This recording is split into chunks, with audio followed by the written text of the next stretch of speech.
Hi, welcome to my channel. My name is Bill Staxx, and this is Chatting with Staxx. And my guest today is Anthony Hootie Russo, former associate of the Gambino family, amongst other things. Welcome, Hootie. What's going on, Staxx? Good to be here again. Things are good, man. So I wanted a lot of people have been messaging me. They want to know certain questions. So I'm gonna ask you a couple and take it from there. So people want to know how old were you when you like realized that you were part of that life? Probably Like around how 15 when I knew that now I was a part of it, that I could have, guys sit down for me if there was a beef or anything like that. Yeah. And I so wasn't even you're around it was actually because of the crew that I wound up being with, we were actually enemies. oh you guys were enemies, the crew that you were Yeah. with? Yeah, because they were majority Howard Beach kids and I was from Ozone Park. So Yeah. we were the guys, me and my friends, but the guys that I grew up with are about 8 to 10 years older than me. The guys that I stood around, they're the ones that showed me the ropes and put me in my first wire room and taught me about Shylocking and things like that. This was after I learned the drug game, Yeah. and we were fighting against Howard Beach all the time. They just hated they hated the Ozone Park kids because we were more like the street kids and they were more like the spoiled brats. So they Yeah. were the nephews, the sons, the cousins, the godchildren of all the wise guys in our neighborhood. But we Yeah. were the kids that were in the neighborhood putting in the work, hanging around the social clubs, the pizzerias, the local stores, doing things for even though if I ran errands, not errands because I was never an errand boy, but if I was actually, go deliver a message or go drop off some football sheets or something like that as a kid, I did it. I mean, I knew who they were, I knew what I was doing, but I knew I wasn't involved yet. So giving us that kind of power, like when we fought with these guys, because I came from a place neighborhood, Ozone Park, and then we had a park we all hung out in. Was the toughest park around. It was called 88 Park, which I come to find out later was Fat Andy's Park, which was because he lived across the street, and his sons ran that park at one time, which is Gene Brullo's uncle. So Yeah. that's how me and the whole Gene Barillo thing and that whole family hooked up. I knew Gene when he was very young, and I wound up going over to that park after my parents had passed. I moved away from a city line area of Ozone Park into a nice part called Woodhaven. Shout out to the Woodhaven Warriors.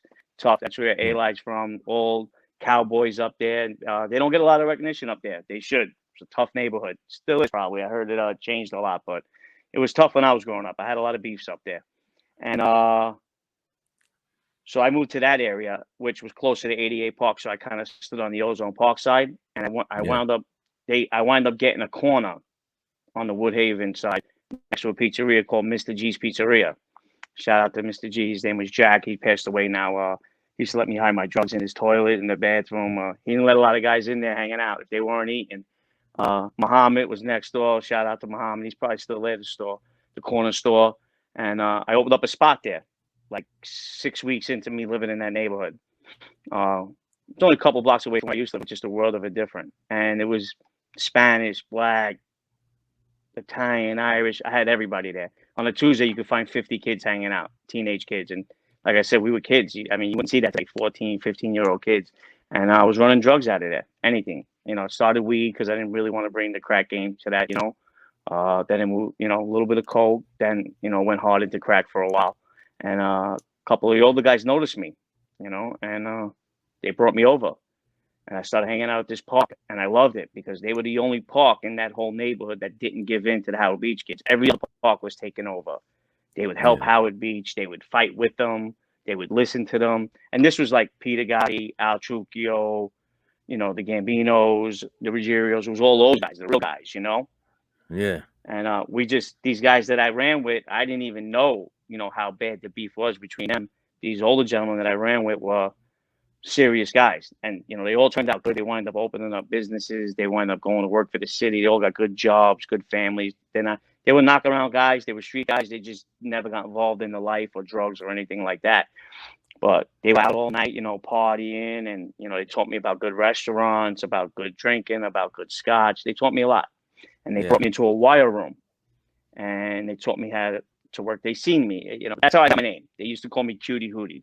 Nobody really knows that. That was the original name because I was like 14. They were older. They seen this little cute kid acting all big and bad, running around with my shirt off, causing trouble in their park. I didn't know. And one of the older gentlemen that had a social club over there called me Cutie Hootie because he didn't know my real name. A lot of people don't.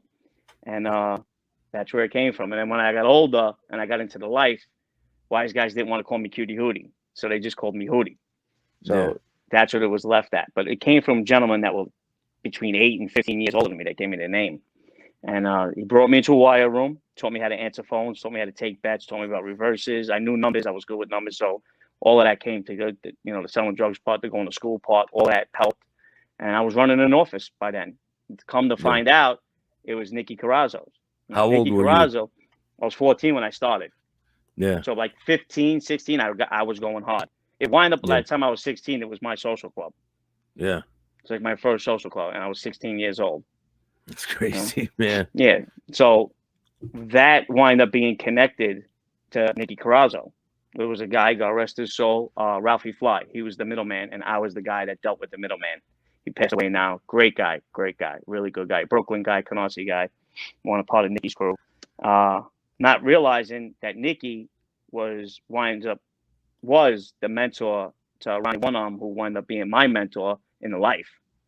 So it all worked. And their mentor altogether came from Fat Andy. So it was like one big circle for the Gambino family. Now, were they mad that you were selling drugs on the side? Well, the older guys, they just didn't run around the park. This was a serious park. You couldn't sell drugs. I'm going to talk about it on my show tonight. A kid wind up shooting one of my friends, and I knew the kid who shot him over graffiti. Like, you couldn't write graffiti in this park. You couldn't smoke weed in this park. Like, they were real hardcore, serious guys like that. There was no trouble. If you didn't belong there, they were coming for you. If you weren't from that area, it was a real deal park. And it was Irish, Italian, a couple Spanish guys, and that was it. But majority Italian and Irish, and they didn't take no shit from nobody. It was insane, and it was great to grow up above these. These guys taught me. They probably taught me everything I needed to know about life except women. I had that under control already. Yeah, but they really like I said, I came from a poor background, so even when I made money, I didn't know what to do with it yet because I didn't know. Nobody told me, And then they showed me, good steakhouses, good places to go eat, massage parlors, living the better life, the good stuff. And I learned from these guys. They were all like big brothers and fathers to me because I didn't have that.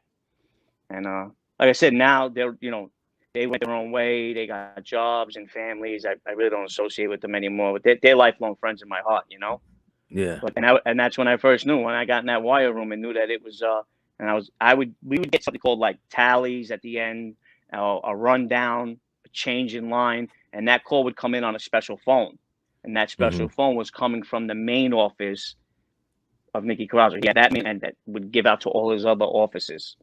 Yeah. And we were one of them, and that's when I knew I would pick up that phone line to change or move a line, get a rundown, get a tally at the end of the day, or give a tally or a figure or anything like that. A figure is what a guy loses or wins for the week, or what the whole sheet does. It's a lot of moving parts of the gambling world. So if people owe money, are they sending you out to go collect it? Absolutely. First in line. Well, I went out with a few knuckle scrapers. That's what we used to call them. Guys that collected, guys that did heavy, guys that would punch the shit out of you. Yeah. Bottom line, you know what I mean? Is there any good stories you could tell me about when you went to collect money and someone didn't have the money? You know what? With that crew, everybody paid. I mean, a few guys got beatings. Everybody got beatings that didn't pay. That was the bottom line. I mean, so if they skipped a week, would they give them a warning? It matters who the guy was. If the guy was a good payer, if the guy was with us for a long time. Usually we dealt with guys with sheets. If guys bet separately, it's because they were betting heavy. Most of the time we would have to see the sheet guy. The sheet guy's responsible. He's supposed to pull the weight, bring the knuckle scrapers. That's his part for getting 50%. 20. Yeah. Back then, nobody got 50%. We gave 25% to everybody. Yeah, you know how like people will lose at betting and they'll try to go bet with someone else so that the people that they bet with normally don't know. Have you ever dealt with that? Yeah. Like someone trying to bet with someone else while they're short with your money? Well, the thing was, if the guy they were betting with knew that he was with us, there was a beef then between the guy that was taking the bets first. That's where to start. Yeah. Because I was taking bets and loaning money to a guy that was with Gene's guy. Yeah. And he flipped out. He said for one of the guys that was in my crew that was an acting captain at the time. And he's like, "I fucking dare you. You know, you take bet." And the guy told me, he kind of tipped me off.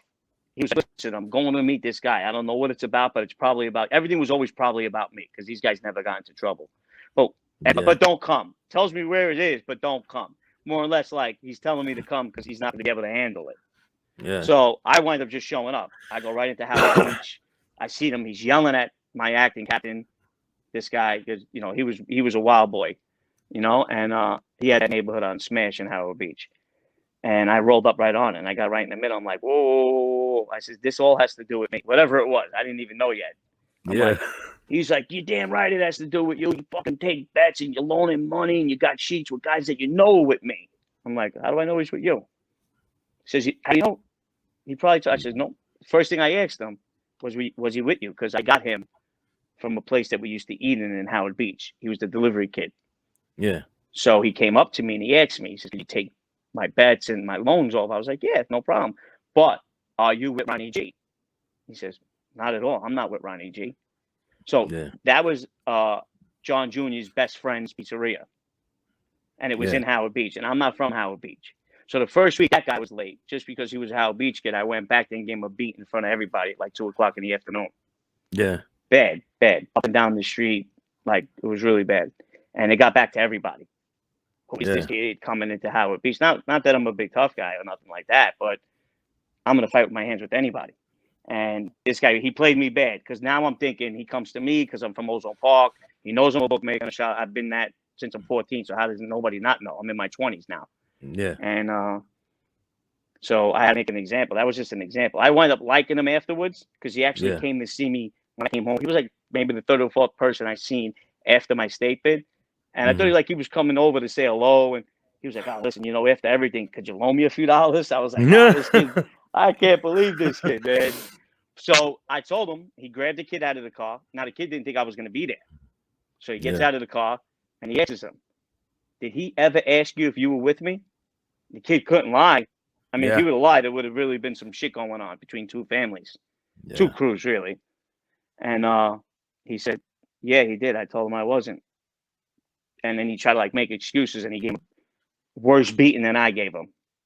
Oh, so he got two beatings. And then Ronnie apologized to my acting captain. Said, I didn't know that you had nothing to do with this. And Mike was like, fucking Hootie does whatever he wants. The fucking guy's fucking great, and he walks away all mad because they pulled him into it.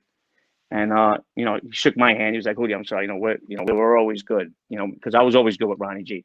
He's like, we're always good. He says, I just, I flew off the handle. I said, you're always flying off the handle. You should take it easy once in a while. He's like, yeah, then I'll make no money at this, and that was that. So that was like my own thing that I had going on. And that was a situation like that, and that, like I said, if a guy belongs to a guy, the beef starts there. And then you take it up with the guy when that beef finally gets settled. Yeah, I hear you. So another question I got. Someone asked me, what do you think about Michael Francis? Really? They said they got everyone else's opinion. They want to know yours. Was Michael Francis a made guy? 100%. Was Michael Francis a captain? 100%. Was he a capo regime?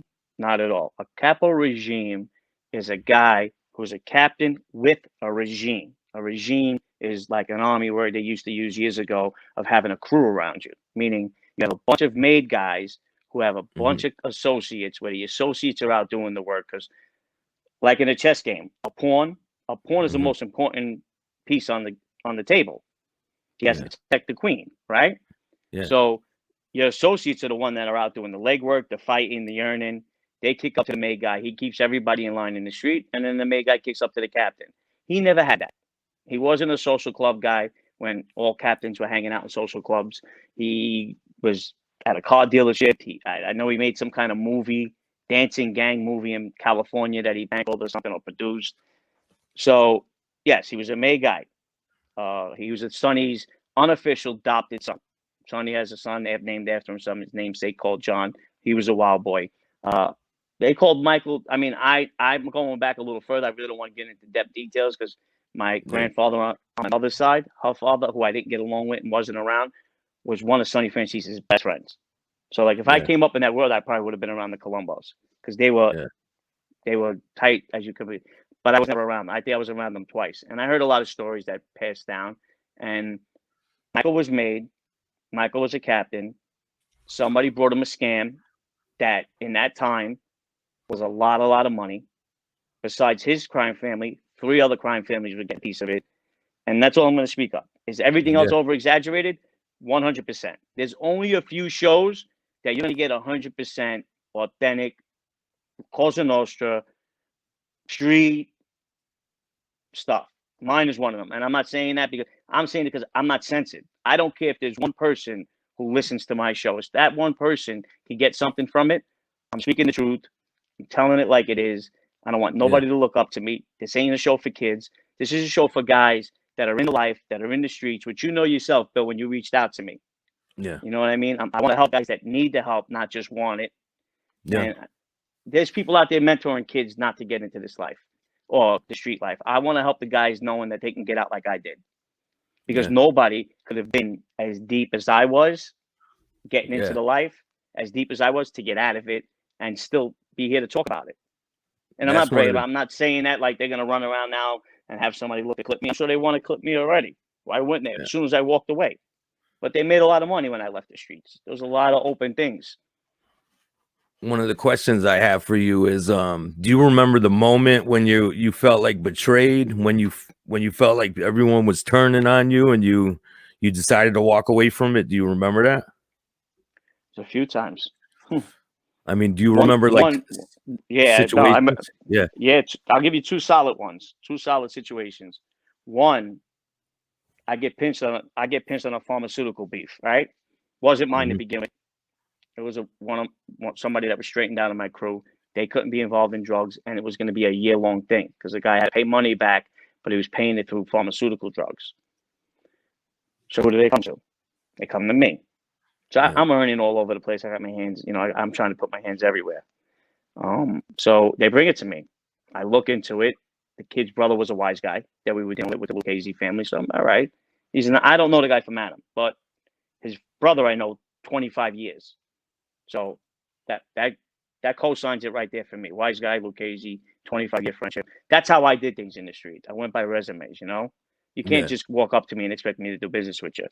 And my captain's telling me to deal with them. So I'm going to do it anyway. Well, he's not my captain. He's my friend. No, there was nobody in the streets that I answered to.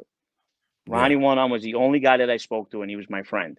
And he'd probably be the only guy I ever listened to. Did I ever follow through with what he asked me to do? No. But I did listen to him. Nobody else. But he was like my brother, this guy. So I did it.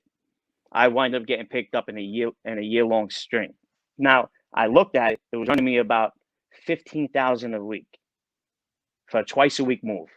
How could I not jump on it? On top of them getting whatever money he stole from them back.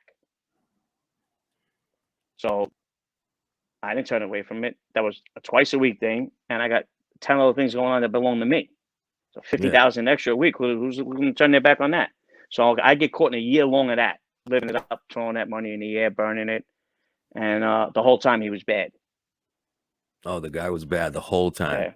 Yeah. He got pinched early on, and he was trying to get his way into the Gambinos, and he wound up getting me. Yeah. Which is, I'm sitting on Rikers Island with no bail. Now it's like my first serious case on Rikers Island. This is the first I'm telling this story. I was going to tell it on my show. Your classification, the highest you could be is a 30. I was a 27. Yeah. At 20-something years old, 140 pounds. Pretty boy. Everybody's always thought I was a pretty boy. They never, looked at me like a street guy. Yeah. That's why I always had to own corners and not working, because the cops would have pinched me in 3 seconds and sitting like this in the middle of East New York in 1989 selling crack. They had to get locked up. Yeah, So that's why definitely. people, they write comments on my other shows. Oh, white boy like you sitting in these. Yeah, go down there and look. If anybody's left or alive, they'll tell you. So with that, I go to Rikers Island and I'm being charged with this high charge. I'm like, this is insane. It's not even organized crime. Yeah, because I caught 2 organized crime pinches in the state too, which nobody gets. It's called enterprise corruption, Yeah. OCCIB. Yeah, they got their own organized crime unit, prosecution office, a task force.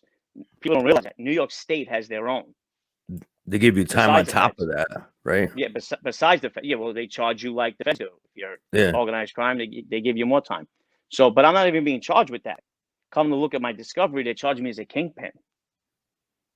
Kingpin status is 20 to life on the back end. You know that you get life with life. They did the kid from the what's that called? The black Meech, Big Meech. They did it to Meech. They gave him kingpin status. The guy got life. Yeah. No bodies, no nothing.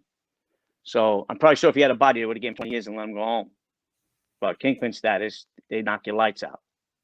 So I'm like, kingpin status? What the fuck is? Yeah, I know. I was moving 30,000 pills a week, sealed, done from the factory, not even from the pharmacist. You know. Yeah. So I'm like, what the fuck? So it's mind-boggling me. I'm meeting with lawyers. They don't want to even return my phone calls or pick up the phone for me. Anybody in Cosa Nostra. Did you know that guy was bad? Like, Not yet. This is how you find not out. yet. I'm You gonna tell you how didn't you even find know out. yet. Yeah. He's the only. Now I don't know that it's an ongoing thing, and I know that I got like 30 something co-defendants I never met. So I'm like, this thing is much bigger than me. I wonder what's going on. It wind up being like after I'm sitting on Rikers Island in the Beacon, which is one of the worst buildings, gang related. As soon as you get to the door, I don't know how you know when you get to the gate, right? When you go, you've been to Yeah. prison, Bill. You know what I'm talking Yeah. about. As soon as you got to the gate, they wash you up at the gate. That was it. You got washed up. You got your bag took in. COs weren't even coming out of the bubble. That's what kind of building this was. Wow. Yeah. And I ended up in a blood house. This one crip house. I was on the odd side. It was the odd side and the even side. 50 guys a unit, 25 on the bottom, 25 on the second tier. 45. I'll never forget. That was my cell number. And all of a sudden, 2 months go by, my classification changed. They're like, Russo, pack up. Now, that's not a building they ever tell anybody to pack up unless they're going bad, turning state's evidence, made bail, which nobody makes bail in that building because you wouldn't be in that building if you had a bail. Yeah. And they're like, yo, what the fuck? Where you going? Like everybody started that. And I didn't speak to nobody for 2 months. Spanish guys I ran with a little bit and 2 Jamaicans I played dominoes with. That was it. And they had 2 bodies each, so they weren't going anywhere. These 2 Jamaican guys from up by Yonkers.